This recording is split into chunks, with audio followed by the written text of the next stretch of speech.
Hey everybody, Joel, Moose Droppings here. Today we are going to do front brakes on our P3 XC60. Stick around, we've already got one side off. We're going to show you what we did. It's actually really simple.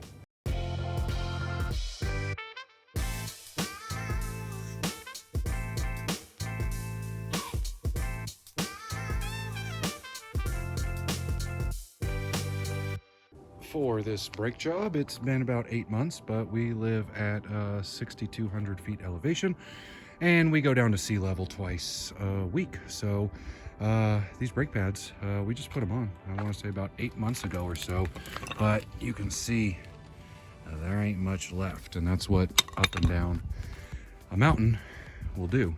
So rotors were brand new when we did this about 8 months ago. We're gonna go get those turned at Don's Auto, local parts store, and we've gotten this side disassembled. We have our new pads that we already picked up and matched up. So what we're going to do is we're going to show you what we're going to do on the other side. Tools that you're going to need: 19 millimeter to break the lug nuts and get those off. After that, 18 millimeter is going to pull the caliper off. From there is a single T30 right there that holds the rotor onto the hub assembly, and then from there a flathead screwdriver is going to allow you to pull the retainer clip and then pop out the two pads. So let's go ahead and hop over to the other side, and we'll show you how to get it done. Starting off, we have our jack stand, we have our jack. I'm gonna use a little 2x4, 2x6, just because our jack is low profile, more suited for the S40, but that made it work. So we jacked it up a little bit more to get tire clearance, pulled the tire, and then let it go back down onto the jack stand. That way we're not relying on the jack. We just used 19 millimeter to pull off the factory lug nuts, lug stud bolts. Keep your eyes open. We have another video going up. We're swapping these out for the Elevate titanium lug studs and lug nuts, which will make it a lot easier moving forward rather than these Euro style ones that nobody likes.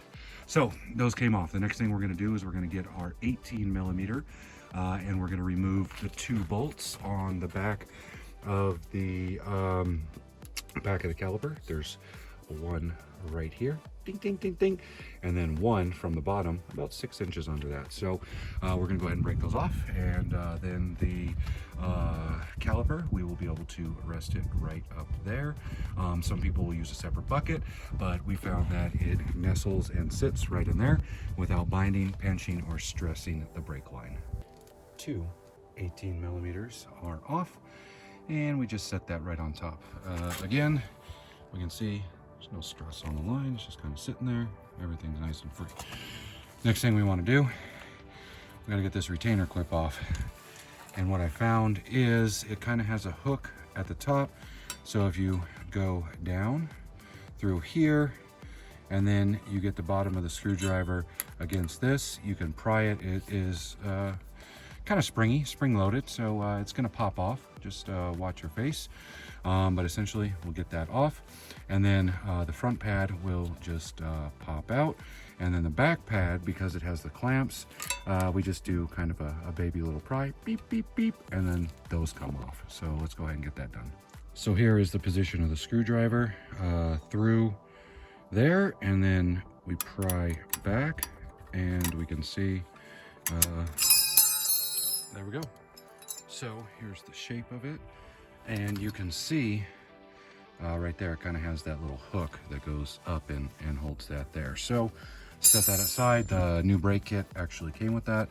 And then these pads, you can kind of right here on the tabs, just kind of give those a little press on both sides.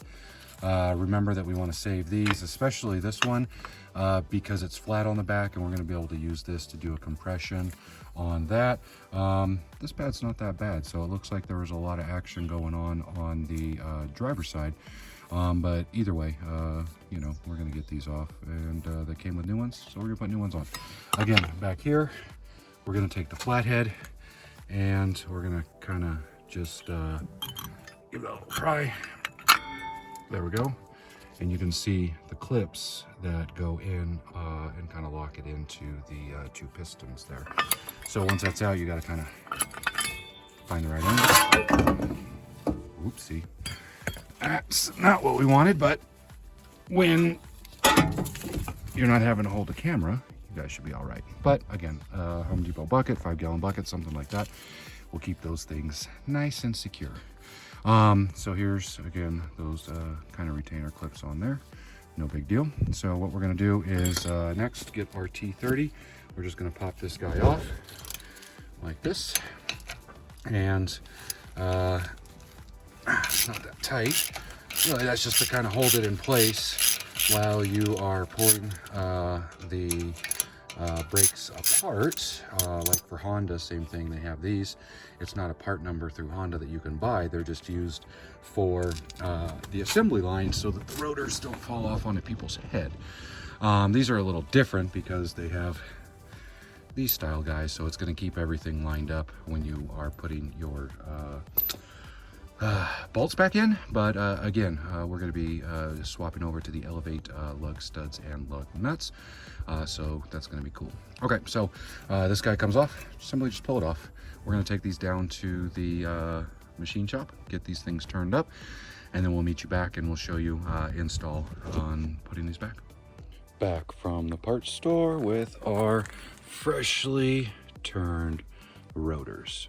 So what we're going to do is hop over to the passenger side, and step one, we're going to put this guy back on and use the T30 to put that retaining bolt in, and then I'll bring you back for the pads. What we are going to do is start by seating the first brake pad, the one that has the clips that need to be pushed into the pistons. No special tool. You can kind of, when you put it in there, 2 thumbs on each side, kind of, and those will seat. We like to use our brake lube on the edges here where it would be metal on metal, just to keep things, keep things lubed up there. And then, sometimes we're lucky and we don't have to use a compressor to get those in, and we're able to fit it. But considering these are brand new beefy pads, I'm pretty sure that we're going to be showing you the compression, which is why we always save the older flat guy. This guy's perfect. So we're going to go ahead and get on that, and we'll come back to you after we seat this guy in there. So again, we're going to lube it up and then press it in. Relatively easy. We went ahead and just stuck that in, and again, just grab the back here and then push in with your thumb, and it went ahead and seated those prongs right in there. So next thing we're going to do is I think we're going to do a compression, because even with the new pad, we're going to see I might do a test. We might do a test on here and see if we get lucky, and we'll see. Okay, yeah, new pads. There was not enough room. So we have our Euro brake compressor, and what we're going to do is take our old pad, and what I like to do is just stick it, just drop it right in, just like that, right? Just slot it in, and then we're going to go ahead and suit this up with this guy and this guy. And because these are not rears and we're not looking for individual slots or weird patterns on there, I think there's one in here that's just flat, no knobbed, and we can go ahead and suit that up, and we'll show you what that looks like. So here we make sure to have this bracket behind here, and then the flat plate there. On a typical caliper, you're going to have the center, but because this is a dual piston, we're just going to do it on this side, and then we'll probably move over here and do it here. But essentially, when you turn, it is going to just start spacing these out. You'll hold this down, and it will compress the pistons back in, giving you enough room to put the other pad and then mount it on. So I'll show you what that looks like when we come back. We have done both sides, and we can see that now the brake pad is pretty much recessed back behind here.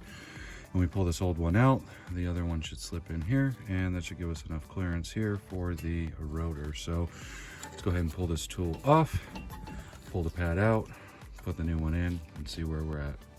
Here we can see how much room we have there. So what we do is we just hold this and we stick it on, make sure that it clears, and then if it does, we'll go ahead and pull that pad out and goop up the edges, and then we will put our two 18 millimeters back on to hold this compeller back on the hub assembly. Okay, so our brake grease, lube on both sides, plenty of clearance. We're gonna go ahead and slap this on, two 18 millimeters, torque it down, and that will put us back. Two 18 millimeters are on, caliper is secured to the hub assembly. Last thing is, I don't know that these clips wear out, but they did give us a new one. So let's go ahead and pop that on. You guys remember how that goes. It was like that and like that. We're just kind of push it, get that angle. You got to find how to get those in, but kind of pushing it. There we go. Okay, so now that keeps this thing from jiggling unless pressure is applied. So it keeps everything nice and snug on there. Those are good. And that is one complete side done. At this point, you would put your tire back on, and you will put your lug bolts back on. Torque all those to spec, depending on your model. Somewhere between 85 and, about 100 or so. Owner's manual will have that. And then we'll do the other side, and we'll go breaking the pads. But if you also use this opportunity to do an upgrade like we did, elevate full titanium lug studs, which will be going in, and then we'll be using the lug nuts. So keep your eyes open for that video. It's going to be separate from this one, but you're going to get to see just how easy these things are opposed to these stupid European style ones.